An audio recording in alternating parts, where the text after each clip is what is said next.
This is a little extra lighting demo. It's going to go over a few Maya tools, but mostly this is mostly a demo for some cinematic lighting techniques that you can use in Maya to show how basically to light some objects in a cinematic way, but also using the Maya tools.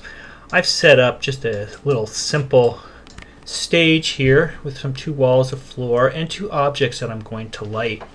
I'm going to go in, I'm just going to show you just a little render that we have here, and you can see that we have the default lights on. Default lights are just an overall lighting, so you can see your objects in the lit mode. So what's the first thing I'm going to do is I'm going to go to Window, Rendering Editors, Render Settings. And we're going to be doing Maya software. We're not going to be doing any mental ray here because it's just some basic lighting. I'm going to go down to the bottom here. I have the common tab done here, and I'm going to just turn off enable default lights because I don't want those default lights to take effect. When you start adding lights, those default lights will go away, but I'm just going to make sure. So now if I do a render, nothing's going to come up because there are no lights in the scene. Now, the first thing I'm going to do, I'm going to be doing something called 3-point lighting, and that's a cinematic lighting basics using 3 lights that will give you the most efficient lighting scheme and give your objects a little bit of depth. You want a light to take advantage of the 3D environment. So the first thing I'm going to do is I'm going to create a light, and the first light I'm going to create is an ambient. Ambient light is just an overall light, and I'm just going to bring it up here. It's just basically kind of a reflective overall light, and if we were to look at that, it's going to be pretty bright. I'm going to bring it a little forward too so we can see the front of the objects a little bit more. Yeah, and this is just a very flat looking overall light. And I'm going to go over here into the light channel box, its attributes, and you can get this in the attribute editor as well with the light selected. But basically what I'm going to do, default light set, let's see over here. Well, anyway, I'm going to go over here into the intensity, over into the light shape, and I'm going to bring that down.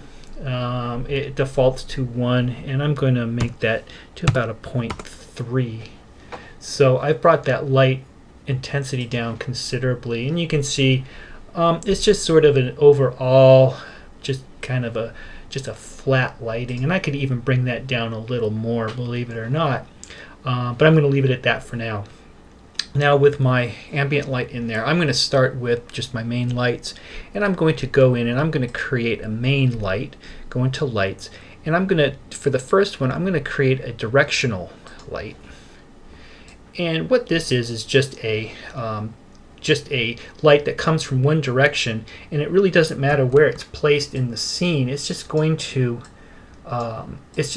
place light depending on how it's rotated. So let's do an IPR render so I can see sort of the changes that are going to be made. So I'm going to go here, I'm going to render out just that little area here, and I'm going to change my light a little bit, and you can see how just rotating my light, I'm changing the direction of the light, and I really want this to be either on one side or the other from the front. This is going to be my key light, which is the main light, and I want to have it light my objects from the front and off to the side. It doesn't really matter which side.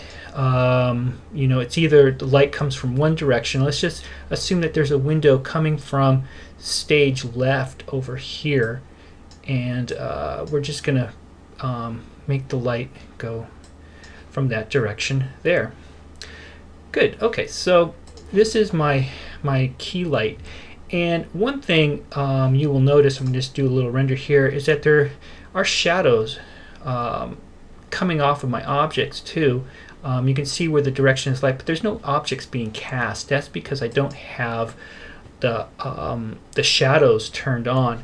And there are a couple places you can find those shadows. You can find them in the channel box editor into the actual light shape. And let's also go into the directional light shape here, and there is a shadow tab in the attributes editor. Let's scroll down a little bit, and you have some shadow attributes, and I can turn those depth map shadows on. And you can also see down here that you have depth map shadows can be controlled there as well.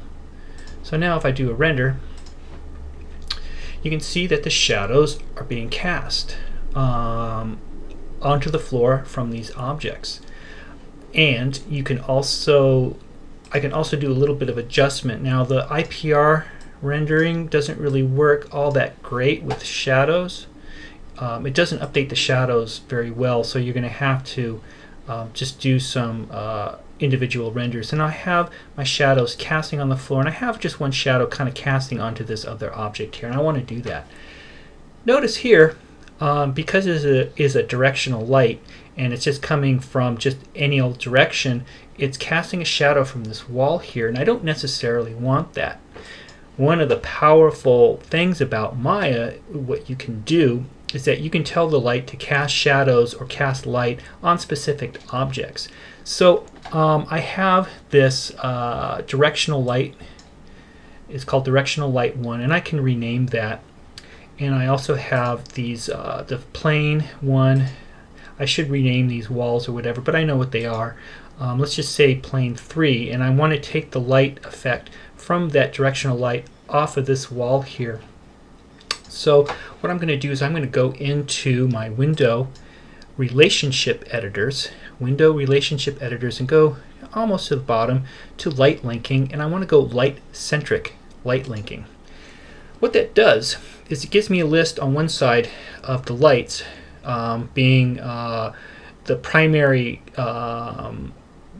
thing that you're going to want to tell whether or not these are going to affect light on the object, and then you have the object on this side. And I'm going to say, I'm going to grab that directional light, I'm going to select that, and these are all highlighted, which means that this directional light is affecting all of these polygonal objects here, and I'm just going to turn off that plane 1. Now if I do a render, you can see actually what I'm going to do, nope, I did the wrong one. Okay, so you can see that it took the what it did is it didn't put light on plane 1, which is the floor. I wanted to do plane 3, so I'm going to turn that back on, turn off plane 3.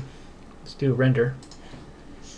There we go. So now there is no shadow being cast because this light is not affecting this wall here.